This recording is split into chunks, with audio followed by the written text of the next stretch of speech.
ఇప్పుడు సజ్జనార్కి మచ్చ పోవాలంటే ఐబొమ్మ మచ్చ పోవాలంటే సినిమా వాళ్ళని అరెస్ట్ చేయాలా ఫస్ట్? మచ్చబోదు ఏం పోదండి, అరెస్ట్ చేసే అప్పుడు జరిగే పనులు మాట్లాడుకుంటే మనం ఎందుకు ఇప్పుడు ఆయన అరెస్ట్ చేశారు కదా, అప్పుడు అల్లు అర్జున్ అరెస్ట్ చేసి ఎక్కడ తొక్కిసలాటప్పుడు సంజయ్ థియేటర్ తొక్కిసలాటప్పుడు తీసుకెళ్లి జైల్లో పెట్టారు కదా. అది డ్రామా ఎక్కడ జరిగిందండి.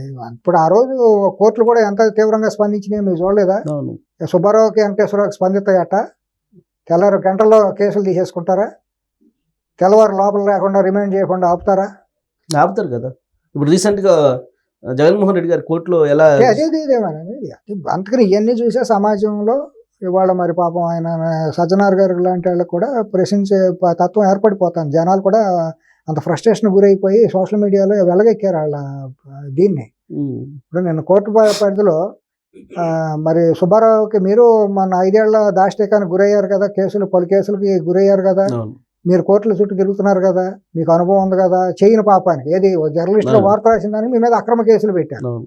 మీరేం రూపాయి తినలా, మీ తండ్రి పేరు ఉపయోగించుకుని మీ తాతల పేరు ఉపయోగించుకుని మీరేం అధికార దుర్వినియోగం చేయలే, మీ జర్నలిస్ట్గా మీరేమీ తప్పు వార్తలు ప్రసారం చేసి రూపాయి తీసుకోలేదు కదా.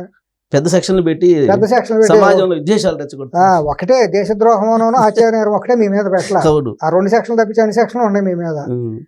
మరి మీ కోర్టుల దగ్గర మీ ఎంత తిప్పలు పడుతున్నారు, వెళ్ళిపోతే సాయంత్రం దాకా నిలబడినా తెలియదు కదా. మరి ఆ వెసులుబాటు ఇచ్చిందంటే ఎక్కడ పోతుంది చట్టం, రాజ్యాంగం?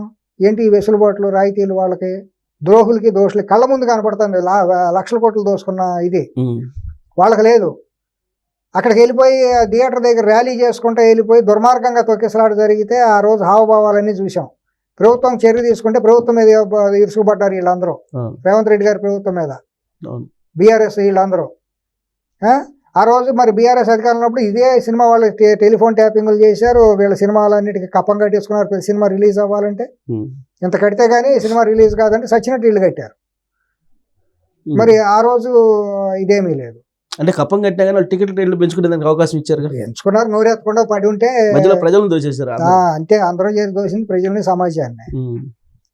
కోర్టు విషయం వస్తే నాకు అది చూసిన తర్వాత నాకు కూడా అనిపించింది సార్. ఎందుకంటే వాయిదాలకు వెళ్ళినప్పుడు ఉదయం సాయంత్రం దాకా ఉంటే ఎప్పుడు సాయంత్రం దాన్ని వాయిదా అంటాడు, ఎప్పుడు పిలుస్తారో తెలియదు. దాంట్లో జరగలేదు. ఇప్పుడు లోపల పోయిన తర్వాత మీరు చూసారు, వీడియో రిలీజ్ అయింది.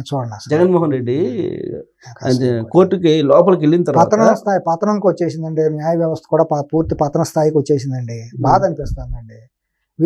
న్యాయ వ్యవస్థ కూడా ఊరిని కంటెంప్ట్ వేస్తాం, అదే వేస్తాం, ఇదే వేస్తాం అని ప్రజలను భయపెడితే అది జుడిషియల్ దీనికి ఎందుకు వస్తుందండి, దాని టెర్రరిజం కిందకైనా జుడిషియల్ నియంతృత్వం కిందకు వస్తుందండి.